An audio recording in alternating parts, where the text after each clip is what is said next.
시편 127편 1절을 우리 같이 찾겠습니다. 시편 137편입니다. 시편 137편.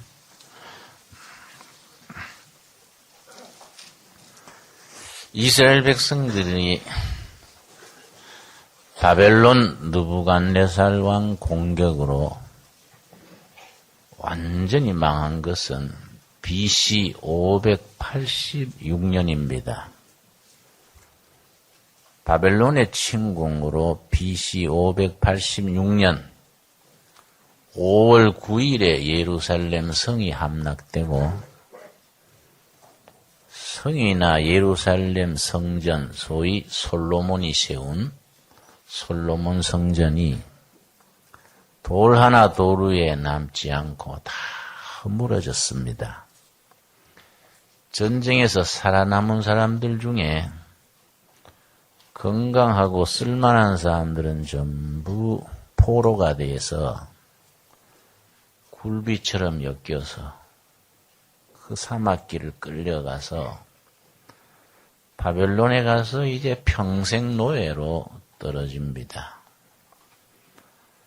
바벨론에 끌려가서 인격도 미래도 없는 종살이를 하게 되는데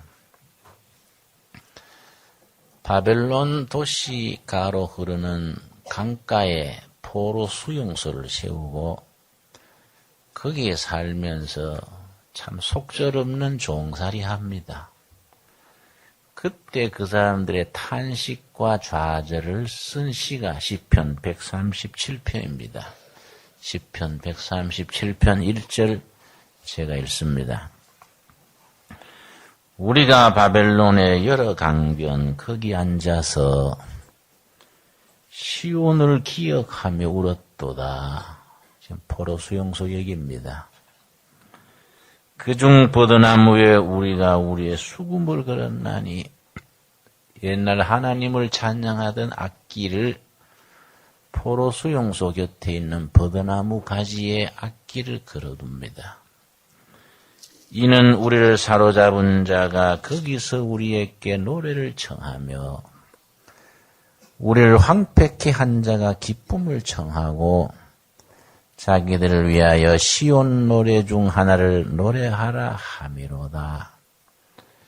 고국에서 예루살렘 성전에서 하나님 찬양하던 노래를 자기들이 놀이개로 여흥하는 자리에서 노래 한번 불러봐라. 이렇게 한다는 얘기입니다.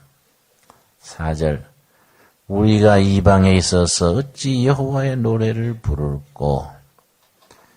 5절 같이 읽겠습니다. 예루살렘아 내가 너를 잊을진대 내 오른손이 그 제주를 잊을지로다. 예루살렘아 예루살렘아 망해버린 고국 빼앗긴 고향 그 땅을 잊을진대 내 오른손이 악기 타는 제주를 잊을지로다. 아주 참 포로 생활의 절망에 깃들어 있습니다. 그런데 어느 날 해방됩니다. 어느 날 갑자기 해방이 됩니다. 해방을 맞을 때의 간격이 시편 126편입니다. 시편 126편. 시편 126편이 바로 해방의 간격을 노래하는, 우리는 일제쇠사슬에서 해방된 8.15를 겪어봤으니까 그 간격을 알지요. 126편 1절 여호와께서 시온의 포로를 돌리실 때에 우리가 꿈꾸는 것 같았도다. 우리식으로 말하면 이게 꿈이냐 생시냐 이게 무슨 일이냐 우리가 꿈꾸는 것 같았도다. 2절 그때 우리 입에는 웃음이 가득하고 우리 혀에는 찬양이 차셨도다. 열방 중에서 말하기를 여호와께서 저희를 위하여 대사를 행하셨다 하였도다. 다른 민족, 다른 사람들이 저들이 섬기는 여호와가 큰 일을 해주신 것이다. 그렇게들 말한다 이거이죠. 3절 우리 같이 읽읍시다. 여호와께서 우리를 위하여 대사를 행하셨으니 우리는 기쁘도다. 도저히 생각할 수 없는 일이 났기 때문에 하나님이 행해 주신 거이다. 너무너무 기쁘다. 이래 기쁜 날을 일어나게 한 장본인 이스라엘 사람들은 하나님이 쓰신 사람이라고 말합니다. 이게 이사야서 45장 1절입니다. 이사야서 45장. 이사야 45장 1절에 하나님이 이스라엘 해방시키는 데 사용하셨던 사람. 그걸 역사에서는 다리우스 왕입니다. 다리우스. 성경에서는 다리우스라는 거라고 고레스랍니다. 고레스. 45장 1절 말씀. 나 여호와는 나의 기름 받은 누굽니까? 고레스의 손을 잡고 고레스 왕입니다. The Great King Darius. 다리우스. 역사에 나오지요. 이 다리우스는 바벨론의 장군이랬는데 군사 정변, 쿠데타를 일으켜서 바벨론을 쓰러뜨리고 새로운 정권을 일으켰는데 그게 페르시아 정권입니다. 페르시아의 시작입니다. 고레스의 오른손을 잡고 열국으로 그 앞에 항복하게 하며 열왕의 허리를 풀며 성문을 그 앞에 열어서 닫지 못하게 하리라. 내가 고레스에게 이르기를. 하나님이 고레스를 사용하신다는 게입니다. 성경적인 역사 이해에 중요합니다. 왜냐? 하나님이 하나님 잘 섬기는 사람만 쓴다는 게 아니에요. 세상 지도자들 다 사용하시는 겁니다. 하나님께서. 고레스는 하나님 모르는 사람입니다.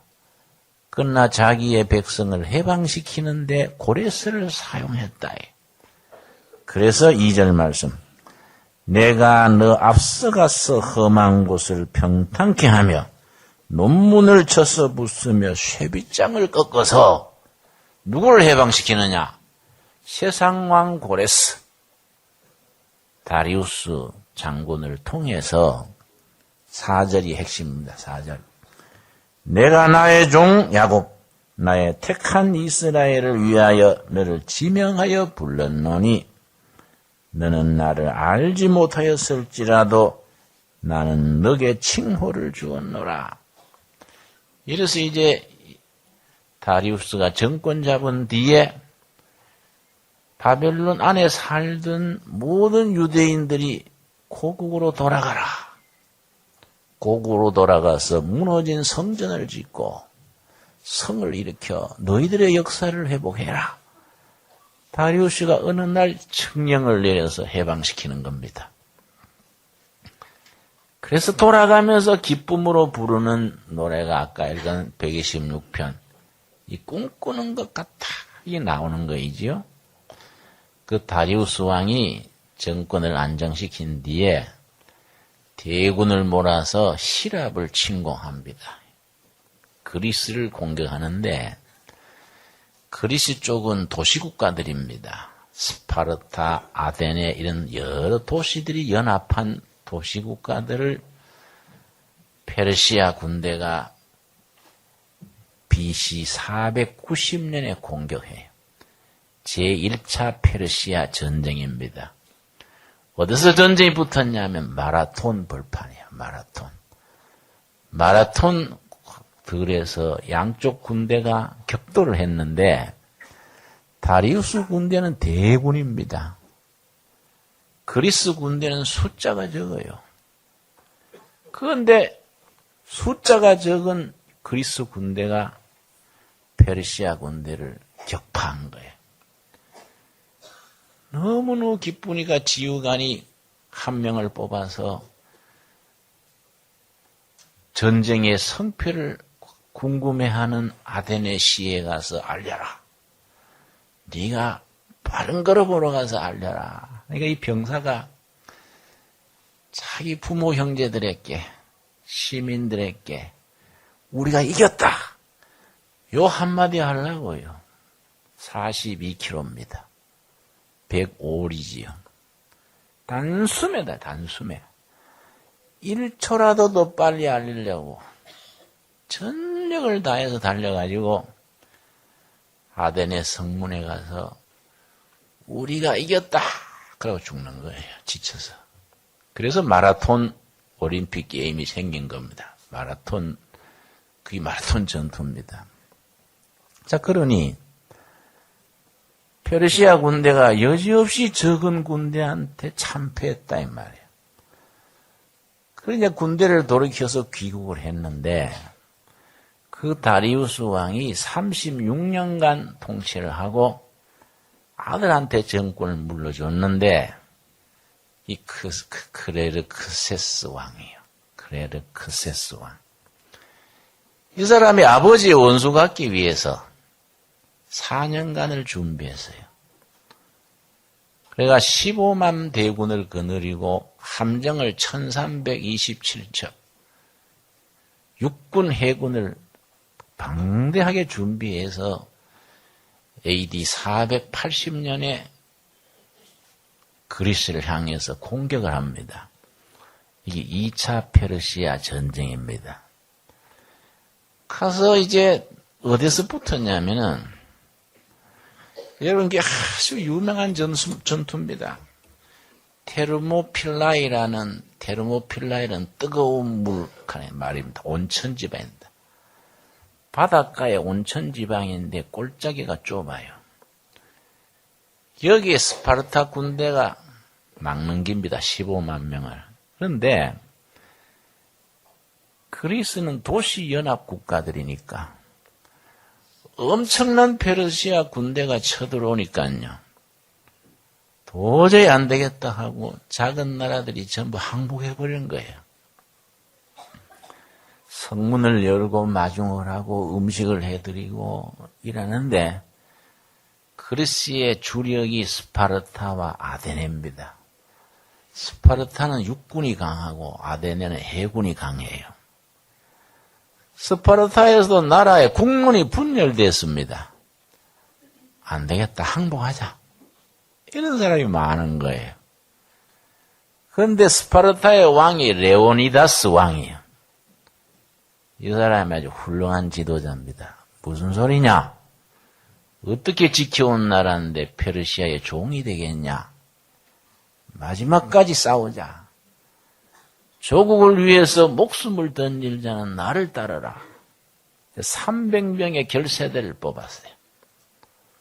300명의 결사대가 테르모필라이라는 그 협곡에서 15만 명을 막는 겁니다. 3일간 막았어요. 3일간. 3일간 전투가 벌어져가지고 300명이 전원전사합니다. 전원. 마지막 전쟁 터지는 날 레오니다스 왕이 부하들한테 말해요. 제군들 아침 식사를 들자. 저녁은 저승에서 들게 될 것이다. 아주 역사의 기록이 나와 있습니다. 그날 레오니다스 왕 이하 300명이 참 한 사람 남김없이 다 죽었어요. 거기서. 이 전쟁 사흘째인데 거기 아주 역사에 남는 유명한 비가 있습니다. 그 비에 뭐라고 적혀 있냐면은 지나는 길손이여 가서 스파르타 사람들에게 전해다오. 우리는 조국을 지키려고 여기에 누워 있다고. 아주 감명 깊은 시예요. 이 전쟁 얘기가 지금 300이라는 영화 제목으로 시인회에서 개봉하고 있습니다. 지금 시인회에서 영화를 상영하고 있습니다. 그 영화 제목이 300이요, 300. 그런데 아주 300명이 전사하고 끝났는데요. 그냥 끝난 게 아니에요. 이게 중요한 겁니다. 300명이 15만 명을 3일간 막아가지고 2만 명을 전사시켰어요. 아주 유명합니다. 그런데 그리스 진영에서 시간을 번 거예요. 시간. 아테네 쪽에서 가만히 보니까 페르시아 군대가 엄청나다 이게. 맞부딪혔다가는 이거는 안 되는 거예요. 스파르타 군대가 아무리 열심히 싸웠지만은 3일간 버티다가 전멸하듯이 자기들이 아테네 시에서 붙으면은 이거는 이길 수가 없다. 그래서 아테네 쪽에 데모스테톨로스라는 명장이 있습니다. 우리나라 이순신 같은 사람이에요. 데모스토텔레스. 이 명장이 아테네시 시민들을 전부 살라미스라는 섬으로 전부 이주를 시켰어요. 우리나라로 말하면 본토에서 제주대로 전부 국민을 소개시킨 겁니다. 그래서 아테네시를 비웠어요. 그러고서는 싸울 수 있는 모든 사람은 배에 탄 겁니다. 아테네 쪽 그리스 연합군 쪽 배가 300척 가까이 돼요. 저쪽 페르시아 배는 1327척이. 이 게임이 안 되는 겁니다. 배에 전부 타고 이제 바다에서 기다리는 겁니다. 페르시아의 크레르크세스 군대가 아테네에 진격해서 보니 성이 비어있단 말이야. 전부 불사지르고 피란 못 가고 남아있는 노인들 다 학살했어요. 도대체 이 아테네 군대가 어디 가 있냐 조사해보니 배 타고 바다에 기다리는 거예요. 근데 이건 함정수가 상대가 안 되니까 크레르크세스가 당연히 이길 줄 알고 해군을 몰아서 쳐들어가는데요. 이 함정에 걸린 겁니다. 이순신 장군이 남해안 울돌목에 그 파도가 급한 좁은 골짜기로 일본 배를 끌어들여서 전멸시켰잖아요. 딱 그래요. 파도가 심한 좁은 해협, 그 살라미스 해협이라 그래요. 그리로 페르시아 군대를 끌어들였어요. 그래서 파도가 심하게 칠 때 좁은 데서 공격을 하니까 페르시아 군대가 배다가 많아도 좁으니까 운신을 못하잖아요. 그걸 격파를 해서 자기들끼리 들어받고 전쟁에서 이겼습니다.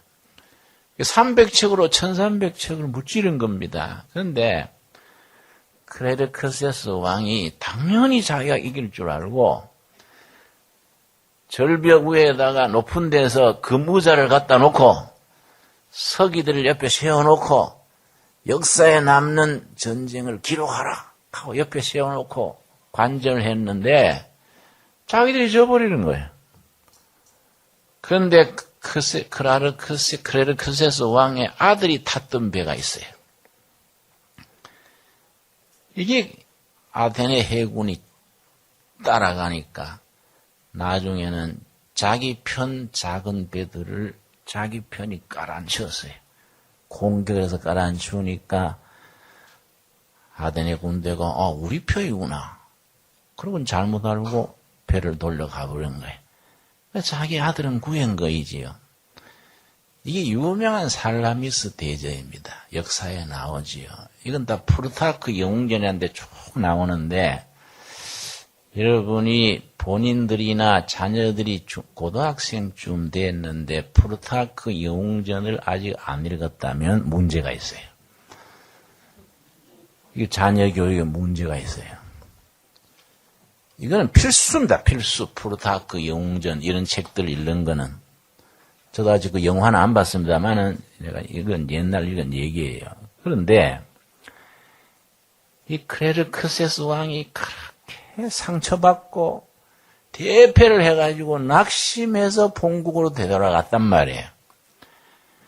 되돌아가가지고 참 낙심해 있으니까 자기 부하들이 왕이시여 좋은 왕후를 얻어서 위로를 받으세요. 이래서 뽑힌 왕후가 에스더예요. 에스더 본문 1장 1절 보겠습니다. 에스더 1장 1절 말씀. 자, 그런데 왕에게는 본래 왕후가 있었습니다. 근데 왜 그 왕후가 왕후 자리를 떨어지게 됐냐, 폐위가 됐냐, 그 얘기가 1장에 나옵니다. 에스더 1장 1절. 이 일은 아하수에로 왕 때, 역사에 누구라고요? 크레르크세스 왕 때에 된 것이니 아하수에로는 인도로 구수까지 그때 크레르크세스 왕이 다스리던 영토가 지금 미국 대륙만 합니다. 미국만 해요.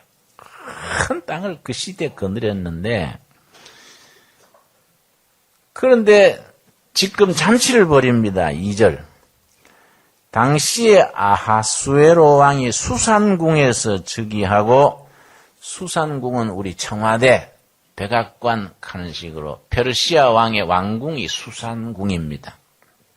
3절. 위에 있은 지 3년의 그 모든 방백과 신복을 위하여 잔치를 베푸니 그 잔치가 무슨 잔치냐 하면 아버지 원수가 풀려고 그리스로 출격하는 잔합단체. 단합대회 하는 잔치입니다. 이 잔치를 벌려가지고 문무 백관을 모아가지고 큰 잔치를 벌인 뒤에 이제 출격을 하는 겁니다. 자, 그런데 그 잔치에서 왕의 기분이 좋아지니까 왕후가 이름이 와스디예요. 와스디. 와스디 왕후가 인물이 출중했던가 봐요. 마누라 자랑하고 싶어진 겁니다. 심부름 시켜가지고 왕후가 좀 와서 인물을 보이게 해라 이랬단 말이에요. 그랬더니 왕후가 거기에 안 응한 겁니다. 내가 뭐 구경거리냐? 못 간다 그래라. 이런 식으로 말한 거이죠. 예. 9절입니다. 9절. 왕후 와스디도 아하수에로 왕궁에서 부녀들을 위하여 잔치를 베푸니라.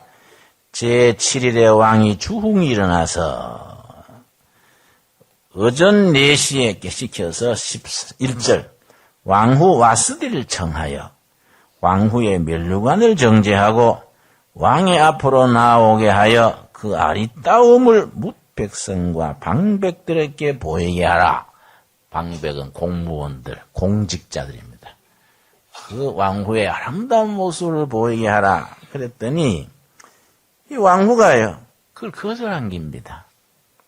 아주 자존심이 셌던가 봐요. 12절 말씀. 그러나 왕후 와스디기가 4시에 전하는 왕명을 쫓아오기를 싫어하니 왕이 진노하여 중심이 불붙는 듯하더라. 화가 머리 끝까지 난 거예요. 감히 왕의 명령을 거역하다니. 그래서 화가 나서 왕후를 폐위시켜버렸어요. 왕위를 폐위시켜버리고 전쟁에 나갔다가 살라미스 해전에서 대패한 겁니다. 대패.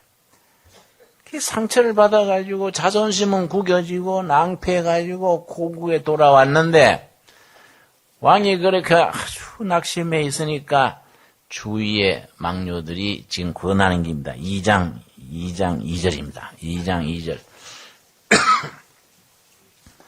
왕의 시신이 아래되 왕은 왕을 위하여 아리따운 처녀들을 구하게 하시되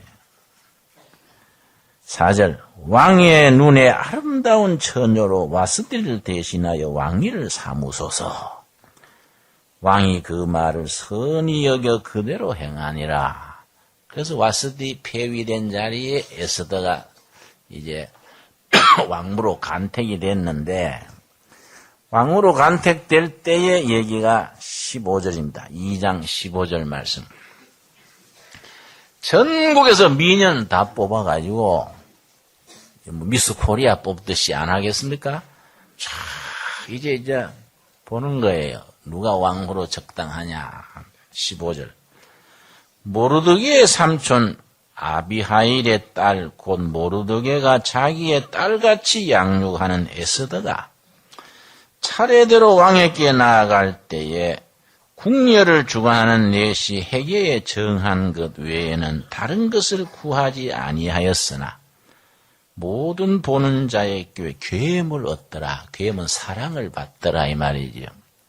아까 말씀드린 다리우스 대제가 정권을 잡은 뒤에 이스라엘 백성을 전부 귀환하라고 명령할 때 다 안 가고 남은 사람들이 있어요. 남은 사람들 중에 모르드게가 있어요. 모르드게의 진료 중에 에스더라는 처녀가 있었는데 아주 아름다웠던가 봐요. 부모, 양부모가 다 죽고 삼촌 집에 있는 거예요. 왕이 왕후감을 뽑을 때 에스더가 인물이 좋으니까 뽑히 올라간 겁니다. 그런데 말하자면 심사를 할 거 아닙니까? 다른 여자들은 뭐 요구가 많을 거 아니에요. 머리는 뭐 이래라 저래라 풀었다가 감았다가 하지요. 옷도 뭐 이거 입었다가 저거 입었다가 불평도 많고 뭐 신발도 예나 지금이나 요란하잖아요. 까다로운 거예요. 왕한테 잘 보여야 되니까 했다 저랬다 하는데 에스더는 다른 요청이 없는 거예요.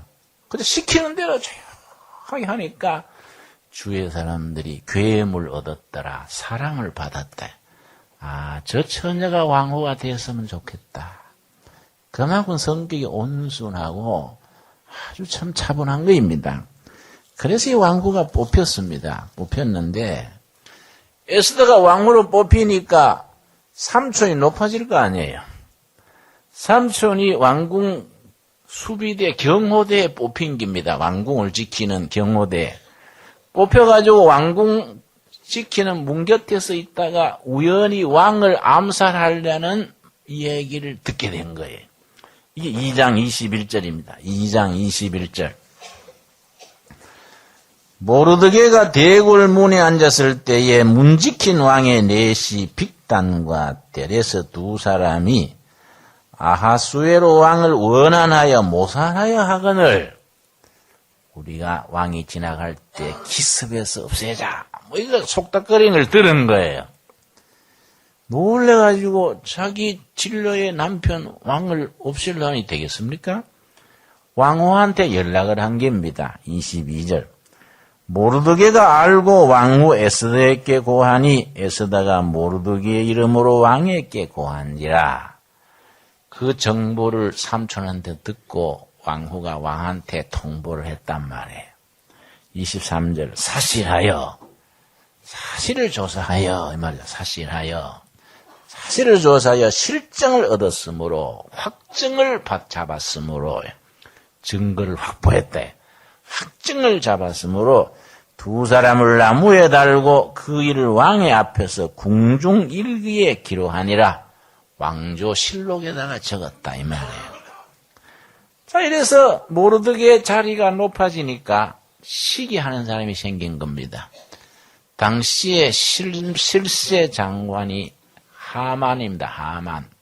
하만 장군이 포로 주제에 왕한테 잘 비가지고 왕후를 백으로 삼아가지고 출세하고 있다 이 말이에요.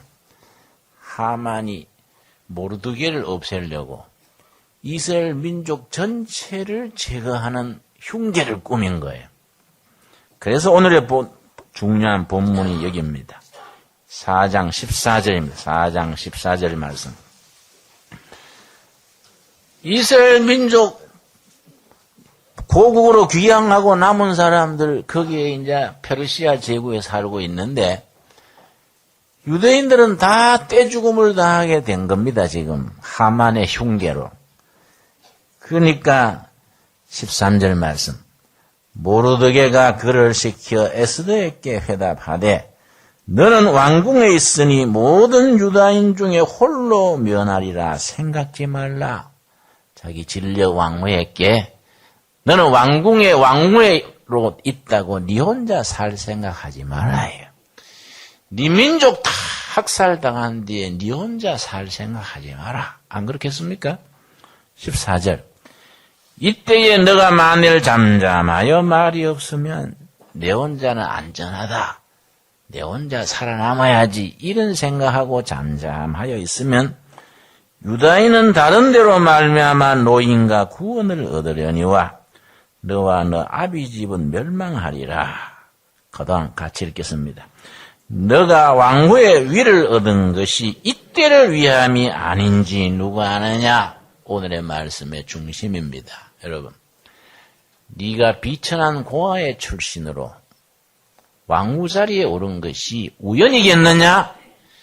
이때 네 민족을 살리는 이 일을 감당하려고 이때를 위함이 아니겠는가? 이때를 위함이 아니겠는가? 여러분, 우리는 뭐 높은 사람도 아니고 뭐 떼부자도 아니고 평범한 사람들이지만은 하나님은 우리들 각자의 쓰임새가 있는 거이고 지난 세월 살아오면서 살아온 모든 준비, 처지, 여건이 내가 지금 이때에 하나님의 일에 쓰임 받으려는 게 아니겠는가? 이런 마음에 다짐이 있어야 돼요. 내가 공부해온 거, 내가 경험해온 거, 내가 여러 가지 인생살이에 과오와 실수와 어려움을 겪으면서도 지금 이 자리에 와 있는 게 뭐이냐 이거예요. 하나님이 이때 이 자리에서 쓰시려고 이때를 위함이 아닌가.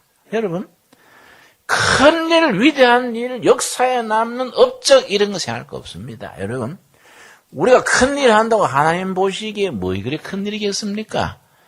작든 크든 우리가 있는 자리에서 하나님이 보시기에 이때를 위하셔서 내가 오늘까지 이 자리에 있는 것이 아닌가.